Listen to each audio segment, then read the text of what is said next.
Hello there.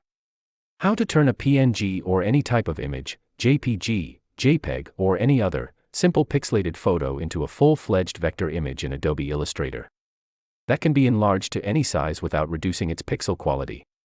This vector image can be used for big hoarding printings or for big-size graphic designing works. First of all, let's take an image and place it in Adobe Illustrator. As you can see, this is a single layer, non-transparent image, and if we try to zoom it, it will become blurry. Let's arrange the image size for workspace. First of all, align it to center.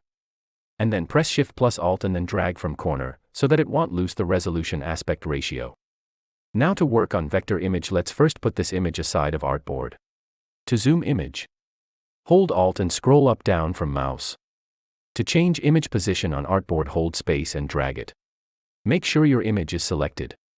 Now find Image Trace in Window, Image Trace. And then choose Color from Image Trace widget. You can also make changes in the Advanced tab. And then click on Preview to check if the vector image can be traced from the simple image. As you can see, it's clustering the pixels. Means vector image can be traced from this image. Now untick Preview and click on Trace Image.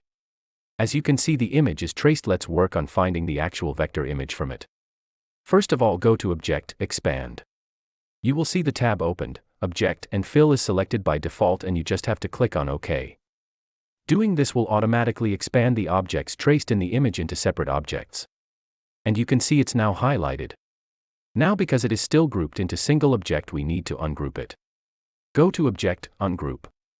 To ungroup it, you should ungroup it 2 to 3 times separately from same object, ungroup, because it was originally traced from single object that can be subgrouped into multi-groups. So after ungrouping, you can finally see the object, ungroup, will be changed to group button. That means all groups are now ungrouped. Once done, you can now edit traced image objects separately. First of all, let's remove its background. To make it transparent, click on blank area anywhere and you can see it will be unselected. Now click on the white background space of the image. And then click backspace. As you can see, the background white image part is deleted and now it has remained a transparent image.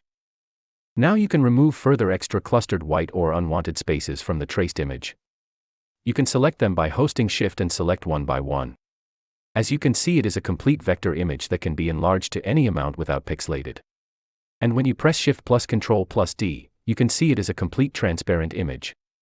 Now you can see this image is a single layer, further subparts into the paths. To know how to turn this image into separate layers, watch the other video and you can find the link in the description. Thanks. Don't forget to subscribe and like for more tutorial and informational videos and free multi-services provided by Waxall. Thanks again.